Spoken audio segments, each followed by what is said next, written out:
हाँ भरद्वाज जी, मुझे पता है ये काम डिफिकल्ट है, लेकिन काम हो जाना चाहिए। ये मेरे फ्यूचर का सवाल है। मैं फालतू में सोच रहा था कि मेरे दिमाग में कोई इशू है। मेरे दिमाग में नहीं, मेरे नाम में इशू है। नाम बदलेगा ना तो सब बदल जाएगा। हाँ जी, थैंक्स। हर्ष, मैं कम इन सर? या कम इन।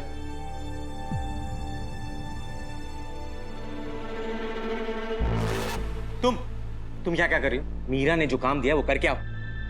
काम हो जाना चाहिए, खटाखट खटाखट खटाखट। सर वो मैं कर ही रही हूँ। अभी तक कर ही रही हो तो तुम यहाँ क्या कर रही हो? जाओ काम करके आओ, जाओ। सर मैं चली जाऊंगी, पर प्लीज उसके पहले मेरे एक सवाल का जवाब दे दीजिए, प्लीज प्लीज सर।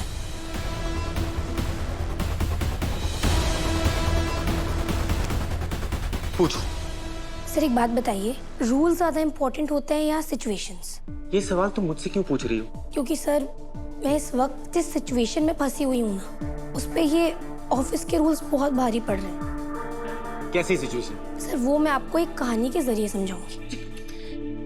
यहाँ क्या स्टोरी टेलिंग कंपटीशन चल रहा है? ये क्या हर बार तुम एक कहानी सुनाने लगती हो? सर कहानियाँ सिर्फ कहानियाँ नहीं होती हैं, एक जरिया होता है अपनी बात समझाने का, बिना कोई सीख दिए सीख देने का, बिना किसी इंसान पर ना अपना नजरिया थोपे उसे अपना नजरिया समझाने का। कहानियाँ सिर्फ कहानियाँ नहीं होती हैं सर। कहानियाँ तो हमारी बेस्ट फ्रेंड होती है, हमारी टीचर, हमारी बेस्ट गाइड, जो हमें जिंदगी को ना बेहतर ढंग से जीने की सीख देती है।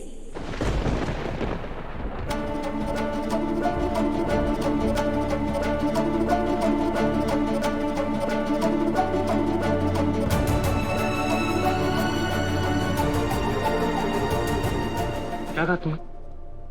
कि कहानियाँ नहीं होती। नहीं, वो लास्ट लाइन क्या बोली? कि कहानियाँ हमारी बेस्ट फ्रेंड होती हैं, टीचर होती हैं, हमारी बेस्ट गाइड होती हैं, जो हमें जिंदगी को बेहतर ढंग से जीने की सीख देती हैं।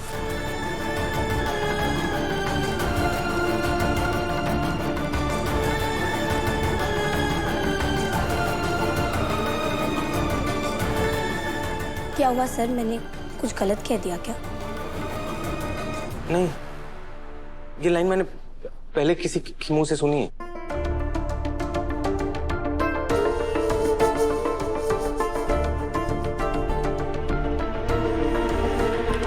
कहानी सुनो। जी सर। प्राचीन काल में ना एक राजा हुआ करते थे सर, जो शिव भगवान जी के बहुत बड़े भक्त थे। एक रात शिव जी उनके सपने में आए और कहा मेरा मंदिर पूरी तरीके से दूध से भर दे, तब जाके ही मैं प्रसन्न होऊंगा। फिर क्या था, राजा ने अगले दिन पूरे राज्य को ये आदेश दिया कि सब अपने घर का सारा दूध शिव मंदिर में अर्पित करेंगे और दूध की एक भी बूंद किसी और कार्य में इस्तेमाल नहीं होनी चाहिए, और जिसने इस आदेश की अवहेलना की उसे कड़ी से कड़ी सजा मिलेगी। फिर लोग दूध लेकर आए? बिल्कुल, राज्य के सभी लोगों ने अपने घर का सारा दूध लाकर शिव मंदिर में अर्पित करना शुरू कर दिया। सर उसके बावजूद भी मंदिर पूरी तरीके से दूध से भरा ही नहीं। अरे अगर राज्य के सारे लोग दूध लेकर आते तो मंदिर जरूर दूध से भर जाता। जरूर किसी ने बंक मारा होगा। बिल्कुल सही सर। सच में मुझे पता था, देखा मैं इतना इंटेलिजेंट हूँ। फालतू में लोग मुझ पर शक करते रहते। अच्छा किसने मारा था बंक? उस राज्य में एक बूढ़ी औरत थी सर, सिर्फ वही थी जिसने राजा के आदेश का पालन नहीं किया। उसने अपने घर का दूध सबसे पहले अपने गाय के छोटे भूखे बछड़े को पिलाया, उसके बाद अपने घर के बच्चों को, फिर माँ का कर्तव्य निभाने के बाद जो थोड़ा सा दूध बच गया ना, उससे वो एक कटोरी में रखकर मंदिर ले आए। राजा जी निरीक्षण करने मंदिर के बाहर ही बैठे थे। जैसे ही उन्होंने उस बूढ़ी औरत के हाथ में दूध की छोटी सी कटोरी देखी, वो बहुत क्रोधित हो गए।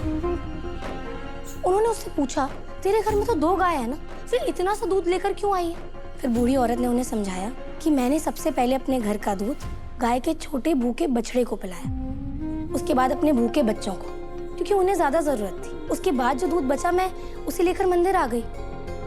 तो ये सुनकर तो राजा क्रोधित हुए होंगे। क्रोधित नहीं सर, बहुत क्रोधित हुए।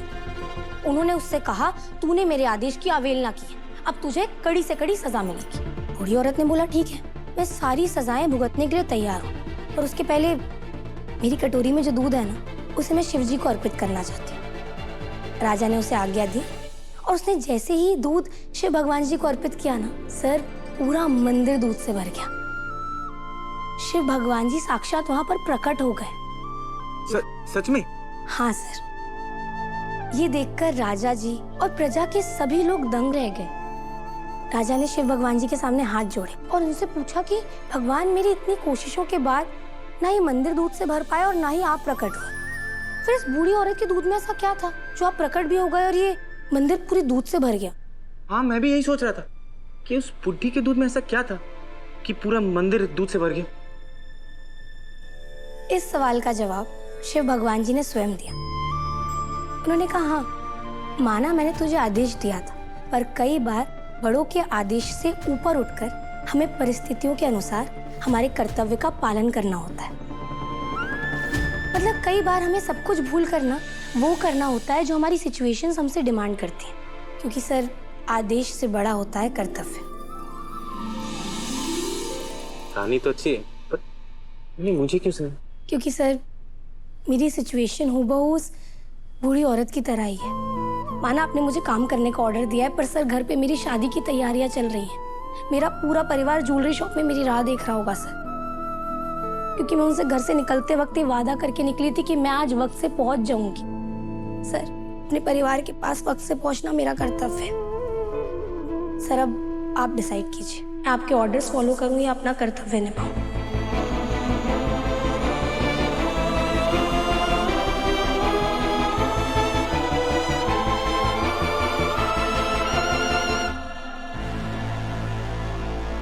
अरे ये अनु का फोन भी नहीं लग रहा है, कहाँ रह गई है?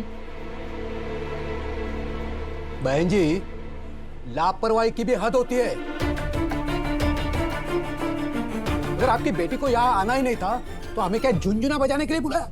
अरे आप इतना स्ट्रेस मत लीजिए, वरना बीपी बढ़ जाएगा। और रहा सवाल अनु का, मुझे पूरा भरोसा है वो आ जाएगी। आ जाएगी नहीं, अनु आ गई है सर।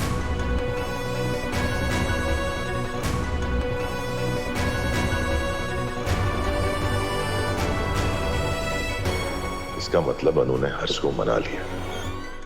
हम भी वही करेंगे जो हमने कहानी से सीखा। जैसे शिव जी ने कर्तव्य को आदेश के ऊपर रखा, मैं भी वही करते हुए तुम्हारी लीव एप्लीकेशन सैंक्शन करता हूं।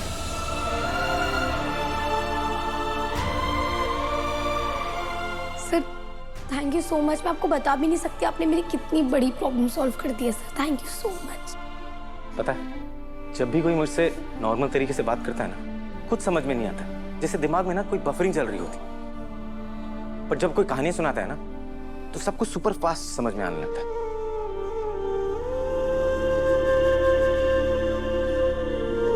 Okay sir, thank you.